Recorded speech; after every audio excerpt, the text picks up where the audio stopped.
मान लेते हैं कि आपकी टोटल नेटवर्थ सिर्फ 100 रुपये और आपका कोई दोस्त या फिर पड़ोसी उसकी नेटवर्थ करोड़ों में है और ऑथर ने जो 7 रूल्स दिए हैं इसके अकॉर्डिंग वो करोड़ों वाला इंसान 200 रुपये पर भी आ सकता है और अगर आप इसे अप्लाई करते हो तो अपने 100 रुपये से इसे 10 करोड़ तक ले जा सकते हो। इसका ऑथर ने लाइव एग्जाम्पल भी दिया है, तो वीडियो को बिल्कुल स्किप मत करना क्योंकि इसमें लेसन नंबर 5 और 7 सबसे इम्पॉर्टेंट है। Rule number 1, man in the car paradox. Psychology of money book के ऑथर कहते हैं कि जब वो 5 स्टार होटल में काम करते थे तो वहाँ पे बहुत सारे लोग बड़ी बड़ी गाड़ियों में आते थे और वो सिर्फ उन गाड़ियों को ही देखते रहते थे, लेकिन उन्होंने कभी भी उसमें बैठे इंसान की तरफ ध्यान से नहीं देखा। शायद आपने भी ऐसा जरूर किया होगा, लेकिन हमें लगता है कि जब हम BMW या ऑडी खरीदेंगे तो लोग जितना कार को देखेंगे उतना हमें भी देखेंगे, पर ट्रस्ट में इसमें से किसी भी लोगों को कोई फर्क नहीं पड़ता कि आपके पास BMW है या ऑडी। बस उन्हें फर्क कितना पड़ता है कि कभी न कभी वो भी इसे जरूर खरीदेंगे। इसलिए जब ऑथर का बच्चा पैदा होता है तो वो उसके फ्यूचर के लिए एक लेटर लिखता है कि तुम सोचोगे कि तुम्हें बड़ा होकर एक घर चाहिए, लग्जरी कार चाहिए और एक्सपेंसिव चीजें चाहिए, पर ट्रस्ट मी तुम्हें इनमें से किसी भी चीज की जरूरत नहीं होगी। बस तुम चाहते हो कि लोग इसकी वजह से तुम्हारी इज्जत करें और तुम्हारी तारीफ करें। क्या आपको ऐसा लगता है? तो नीचे कमेंट में लिख के बताओ।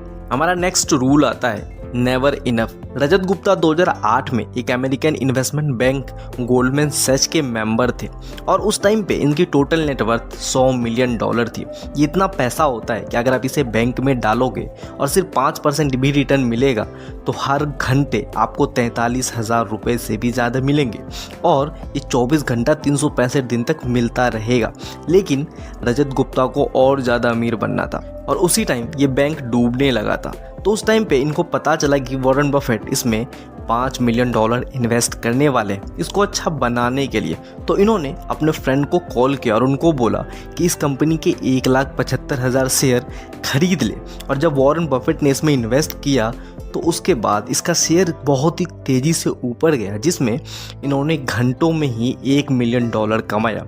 लेकिन कुछ देर बाद ही इसे अरेस्ट कर लिया गया क्योंकि इन्होंने इनसाइडर ट्रेडिंग से वो पैसा कमाया था। यहाँ पे ऑथर कहते हैं कि आपको एक अमाउंट पता होना चाहिए जिससे आप एक कंफर्टेबल लाइफ जी सको, क्योंकि अगर आपको ये नहीं पता होगा तो बाकी के दिखावे के लिए ही आप करोगे।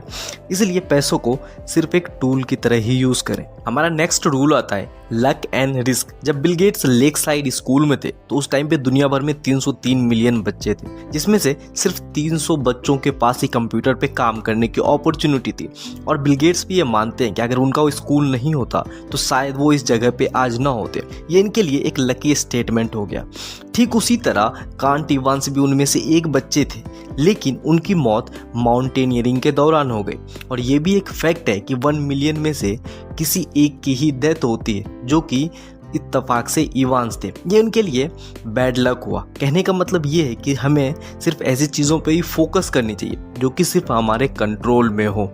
फॉर एग्जाम्पल, आप और आपका फ्रेंड एक कंपनी में इंटरव्यू देते हैं और उसे 15,000 रुपये की सैलरी ऑफर होती है और आपको केवल 10,000 की। पॉइंट ये है कि 10 और 15 इसमें आपका कोई कंट्रोल नहीं है, वो HR डिसाइड करेगा। लेकिन अगर आप चाहो तो अपने 10,000 को 15,000 में बदल सकते हो, साइड हसल करके या फ्रीलांस करके। नेक्स्ट रूल है हमारा फ्रीडम एंड कंट्रोल। वैसे तो फ्रीडम की डेफिनेशन सबके हिसाब से अलग अलग होती है, लेकिन एक चीज़ जो सबको चाहिए वो है अपनी लाइफ पे कंट्रोल। फॉर एग्जाम्पल, अगर आपके पास सेविंग होगी तो आपको आपके बॉस से डरने की बिल्कुल भी ज़रूरत नहीं होगी। आप जब चाहो जॉब को क्विट करके दूसरी जॉब ले सकते हो। अगर आपके पास 3 से 6 महीने का इमरजेंसी फंड होगा तो भी आप अच्छे जॉब के लिए वेट कर सकते हो, नहीं तो जो जॉब आपको पहले मिलेगी वही आपको करना पड़ेगा। इसलिए अपनी लाइफ में पैसे का सबसे अच्छा यूज़ अपनी लाइफ में कंट्रोल लाने के लिए करें। बात करते हैं रूल नंबर 5 की, कंपाउंडिंग एंड कंपाउंडिंग। क्या आप जानते हैं कि वॉरेन बफेट, जिन्होंने 10 साल की एज में ही इन्वेस्टमेंट शुरू किया था, आज उसकी टोटल नेटवर्थ $107 बिलियन से भी ज़्यादा है और उन्होंने 22% का कंपाउंडिंग रिटर्न बनाया। क्या आपको जिम साइमन के बारे में पता है? जिम साइमन ने ऑन एन एवरेज हर साल 66% का कंपाउंडिंग एनुअल रिटर्न बनाया, लेकिन फिर भी उनकी टोटल नेटवर्थ $28 बिलियन ही क्यों है? क्योंकि उन्होंने 50 की एज में इन्वेस्टमेंट शुरू किया था और वॉरेन बफेट ने 10 की एज में। आप सोच के देखो, अगर जिम साइमन ने भी 10 की एज से ही इन्वेस्टमेंट शुरू किया होता और उनको 66% का कंपाउंडिंग रिटर्न मिलता तो उनके पास आज इतने सारे पैसे होते जिसको बोलना भी आसान नहीं है। इसलिए अगर आप भी जल्दी से जल्दी अपने पैसों को ग्रो करना चाहते हो तो इन्वेस्टमेंट जितनी जल्दी हो सके शुरू कर दो, तभी आप अपने 100 रुपये को 10 करोड़ तक ले जा सकते हो।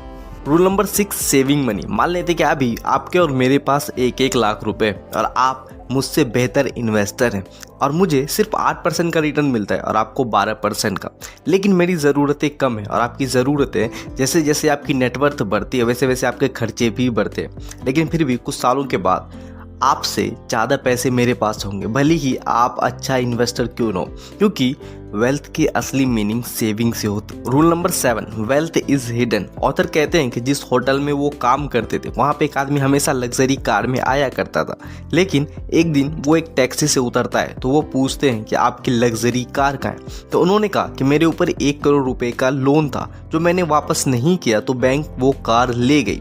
ऑथर यहाँ पे एक नया नजरिया देते हैं। वो कहते हैं कि अगर आप किसी के पास भी 50 लाख रुपए की कार देखते हो तो इसका मतलब ये नहीं है कि उसके पास 50 लाख रुपए की वेल्थ है, बल्कि उसके टोटल वेल्थ में से 50 लाख रुपए और कम हो गए।